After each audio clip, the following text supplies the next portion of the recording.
guys, welcome back to my weekly videos. If you've never been to my page before, my name is Sarah. Welcome. I'm a Christian life coach and I love to come on here and share faith-based videos with you guys and videos on self-development through a Christian perspective. So welcome and welcome back if you have been here. In this video for today, I wanted to share with you guys what I have learned in the first 6 months of marriage, because I've been married for 6 months in a couple of days. And so my husband gave me this topic idea maybe 2 or 3 months ago. He told me I should come on here and share with you guys what I've learned in the first few months of marriage. But I thought that 6 months would be a great time frame to share with you guys, because a lot of people are, maybe you're newlywed, or maybe you're engaged, or maybe you're single and you're just preparing for marriage, or you're just curious about what marriage is like in the first 6 months. So yeah, without further ado, I'm going to share with you guys my experience. There's always going to be so much to add to it. So this is not a video of everything you need to know in marriage. It's just some specific things that really stood out to me that I hope you guys will enjoy. So let's get into it. Okay, so one of the first things that I would say is to go into marriage with a mentality that you cannot be selfish. You cannot have selfish tendencies. Go in with the mentality that you are there to, in a healthy way, you are there to serve your spouse, and that your spouse is going to be there to serve you as well. But just go in with that mentality that you are honoring God by serving your spouse, and with practice trying to throw away those selfish tendencies. I personally find that if we're constantly thinking about ourselves and everything that we need, we're gonna really start to see our lack as well. And there's always gonna be something that we need. So instead of always thinking about what is most convenient for us, what is best for us, what is easiest for us, that's always gonna cause friction in the relationship, because then you're just looking out for yourself. So that's what I found to be really helpful, again, is to try to just throw away those selfish tendencies. And just the same as, if you were to have a child, you know that now your life is not your own anymore. Your life is not just about you. Now you have someone else to care for in that way as well. And along with that, I would say to be mindful of being accommodating of the other person, which kind of goes hand in hand with the selfishness. But just being accommodating. So just to give you guys an example, for a sleep schedule, if my husband likes to go to bed super late and I like to go to bed super early, what we try to do is meet in the middle and try to find some type of medium. So what I'm trying to say is, instead of one person being pulled into one drastic direction or the other person being pulled the other way, it's good to find some type of medium. Whatever your routine is like, whatever your schedule is like, whatever your habits are like, just being mindful of leaving wiggle room, like I was saying before, being flexible, knowing that you will have to make accommodations as well. Okay, the other thing I would say is delegating tasks ahead of time, knowing who does what chores. It doesn't have to be perfectly equal or anything like that, but it's really good to consider, because that way there's responsibility on both ends, and then one person won't feel like all of the responsibility is on their shoulders. Let's say if you're the type of person to go and just start doing everything, you're cleaning, you're cooking, you're cleaning the whole home, you're taking the garbage out, you're doing the grocery shopping, and nothing has been delegated, then you will be the one that continues to do all of those tasks. But at least if it's divided a little bit, and that way you know what your area is and what you need to look after, and then there won't be resentment of thinking I'm the only one that does all of this, and or vice versa. The other thing I would say, which sounds really negative, but expect to have issues. Doesn't mean that you go into it expecting that you're gonna have a horrible year, but what my husband and I have heard a lot is that marriage for the first year is really difficult, and so we went in with the mindset that we are gonna be having trials, not with the expectancy that we want to be fighting or anything, but just knowing that that is just natural. You cannot go into a marriage thinking that it's going to be perfect. And one of the biggest pieces of advice that I would share as well, and I think I've said this in many videos, is that in relationships, so many of our issues come out, they become magnified. And what my parents always would say to me as well is that in marriage, everyone brings their baggage. The husband brings his baggage, the wife brings her baggage, and then you come into the relationship and you have all these issues, and a lot of the issues are actually individual issues. There are own insecurities that are being magnified, and then it's coming out as a marital problem or all these arguments that they're having, when really it's individual issues. Again, you don't have to be perfect, but preparing for marriage, knowing that it's really important that what we're walking through in our single life, we are going to walk out in our married life as well. So it's really important to work on our root issues and healing and our insecurities and our self-image, and not expect that our partner is going to fix that, because like I said, once you get into the relationship, a lot of it becomes magnified, and it might not be in the first 2 months, 3 months, 4 months. It could be 6 months, 1 year. There's not like a specific time frame, but it generally does come out. And so just to be mindful of that, instead of thinking, oh, I'm having all these issues with my spouse, think about what's going on with ourselves and what we need to be working on that's coming out and causing issues with our spouse. Another tip that is quite cliche but very needed is knowing what your partner's love language is. I read the book, The 5 Love Languages, I think 8 or 9 years ago, and it's really important to know what your love language is and what your spouse's love language is. You can just actually Google the 5 love languages quiz and figure out what your love language is. And it can also change as well over time, especially after having kids or different life changes. We can be loving our partner in a way that we receive love, but they don't receive love in that way, and therefore they do not feel loved. And then again, that can cause a lot of friction in the relationship as well. So again, just to give an example, one of my biggest love languages is words of affirmation, and one of my husband's bigger love languages is acts of service, whereas acts of service is not really my love language, and maybe when I have kids it will be, but currently it's not really my love language. So for an example, if I'm feeling unloved and my husband goes and he cooks dinner for me and he cleans up the kitchen, because he receives love in the way of acts of service, and that's something that he would appreciate. He's doing that for me, but yet because he's not telling me that he loves me or that I've been doing a great job on my videos or something like that, then I'm going to feel unloved or feel that I don't have that connection because I'm not being loved in the way that I receive it. And again, vice versa, if I just keep telling my husband how much I love him and how proud I am of him, yes, he appreciates that, but maybe if I don't clean up after myself or if I don't offer to help him with anything, then he might feel unloved. Another one, which actually should have been number 1, is putting God in the center of your relationship. Just remembering that that person is not going to make you whole.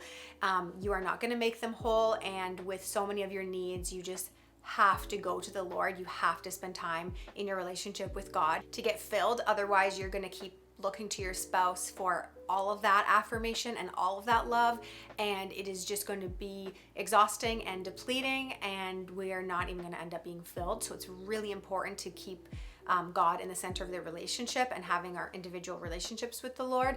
But with that, what I would say is that my husband and I, we like to have quiet time together a lot. So we'll have like worship time together, and we'll read our Bibles beside each other and everything like that. But what I personally found is that it's so important to have your quiet time separately. So you can have it together as well, but making sure that you do have your quiet time separately. So like I will need to go on a walk, or I will need to have the apartment to myself so that I can talk out loud and just pray and worship. And I find that he needs the same. So you don't always need to do like your Bible studies just together. You can do that, but I found it's really important to have your separate time alone as well. Now this one kind of goes along with accommodating as well, but always being mindful of asking your spouse before making major decisions, even decisions of what you're going to do that day or making plans with other people. It sounds annoying, but you really do lose a lot of that independence, and it's not that it's a bad thing, but it's something that you have to get used to. So I personally am the type of person who was extremely independent. Of course, I was with my parents at home and everything, but everything I did was, I really like to be by myself. I just love to make plans last minute and just do whatever I wanted to do, right? Just as a lot of us do. And so getting used to that, like I can't just run out and do whatever I want without talking to my spouse and being considerate of maybe what they want to do that day instead of me making all of these plans. So that's another thing, is you do lose a lot of that independence, but once you learn to work together, then it ends up being a strength instead of a loss of independence. You actually can work together and be a lot stronger. Okay, this is a huge one. So praying for your spouse if there is an issue, as opposed to continually nagging them about it. I think this is the most important one ever, because you could make a list of the things that you want your spouse to be doing differently, and they probably have a list about, us as well. But I found personally it is so important, instead of constantly nagging them and trying to change their mind, keep praying and asking God, like, if I'm wrong in this situation, then show me. Give me revelation if I'm wrong in this situation. And, you have to keep praying for your spouse that their heart is softened in certain areas so that they see things the way that you believe that they should be seeing things, but also leaving that room for like, okay, God, if I'm wrong, then show me. And it's just, oh my gosh, it's like, I will pray about something and then my husband will come to me and be like, you know what, I had a revelation about this. And that is the exact thing that I wanted him to have a revelation on. And I'm sure he does the same thing for me as well, praying for my clarity in a lot of areas. So that's extremely important. Pray for your spouse way more than you complain about them. Okay, another one that was not on my list, but I just thought of this now, really important. Don't gossip about your spouse to your friends and family. Of course, you have to have a safe place that you can go to. Maybe it's like a counselor or a best friend, but be very, very wise with how much you share, because your relationship, you are one with that person. You are a team. And going off and bringing other people into the relationship, bringing other opinions into the relationship, I found to be not helpful at all. When you're complaining or sharing to your friends or to your family constantly about something you're going through in your marriage, that one thing is probably going to change very, very quickly and be resolved in your relationship. Whereas what you shared, that negative opinion, might stay with your friends and family, and then it could stay with them longer than it even stayed with you.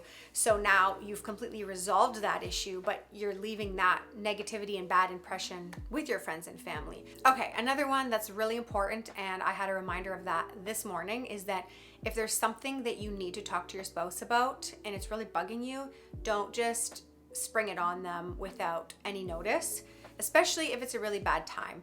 It's really important to say, hey, I have something I want to talk to you about that's really bugging me. Do you have time right now? Or do you have the capacity right now? Or is right now a good time? And also setting it up that like, this has been really hard on me. And just explaining how you're feeling. Another reason why is because that's going to put them on the defense automatically as well, especially just stating what they've done.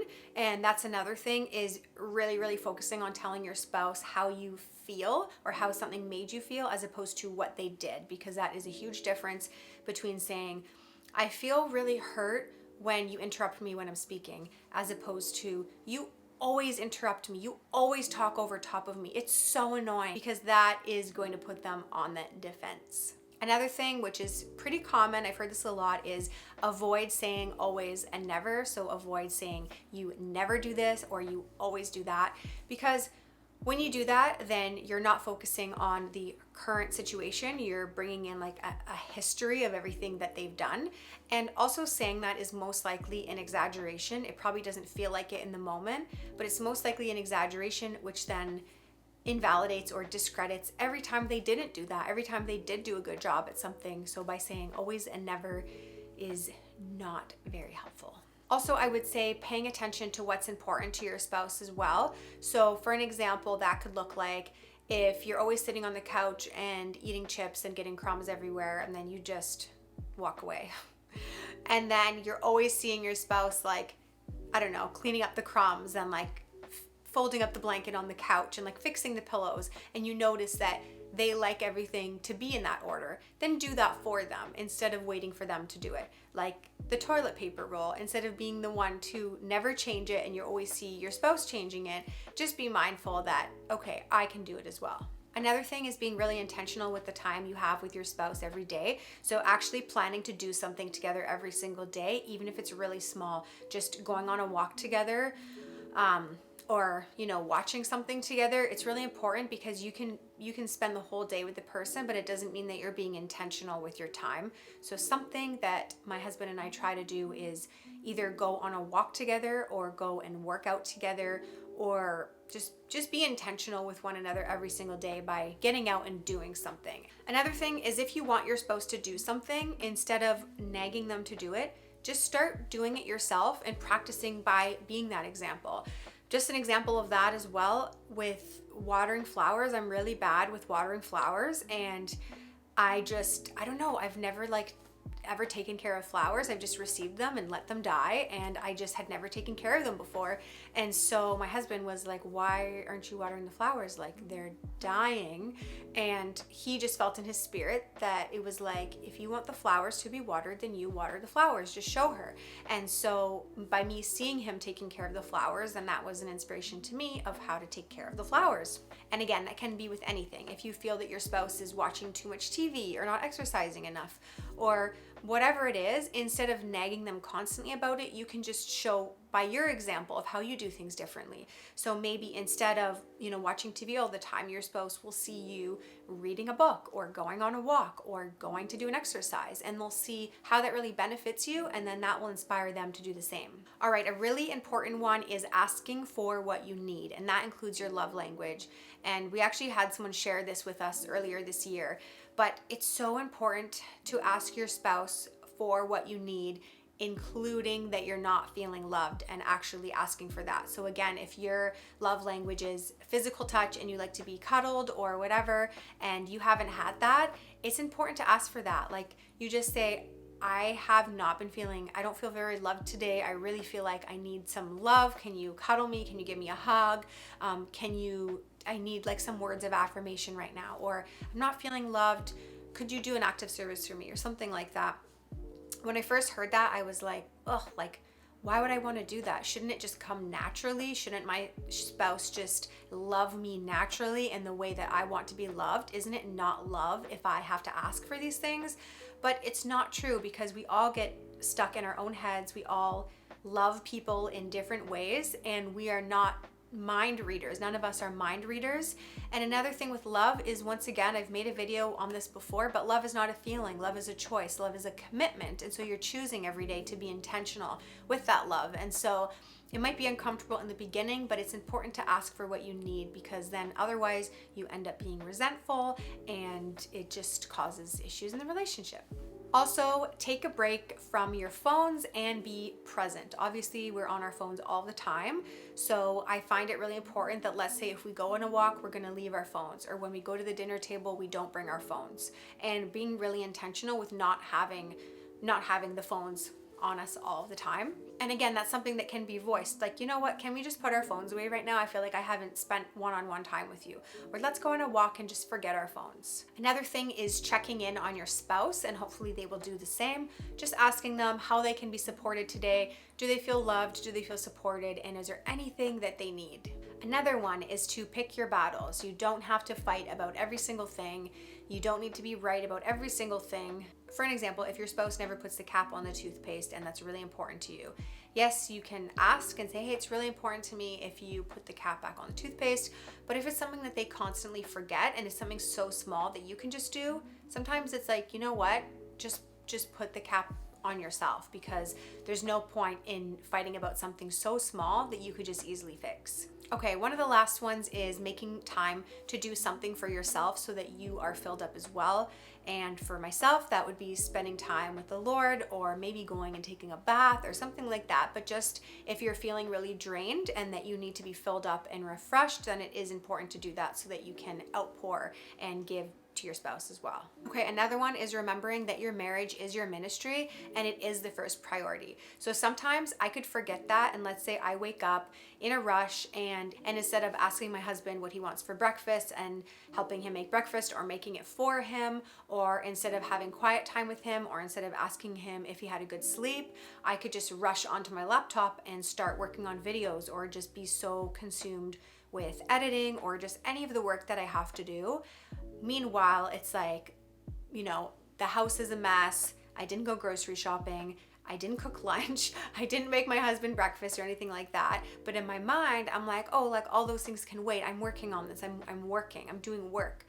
But I have to remember that my marriage is the first ministry. So it's way more important that I am present with my husband, that I acknowledge him, that I ask him if I can help him to make breakfast, that I clean up, and that the household is in order and things like that, instead of letting everything just like fall away because we have other things that are more important to us. All right, I just have a few more to share. So one of the last ones, and this is something we learned from another couple as well, is that in the first month or 2 months, let's say, it's really important to just be spending time with your spouse instead of jumping into all of these social hangouts and gatherings. My husband and I tried for the first month and a half to really like lay low, and because it's of the pandemic, we didn't really have a problem doing that because there wasn't too much going on.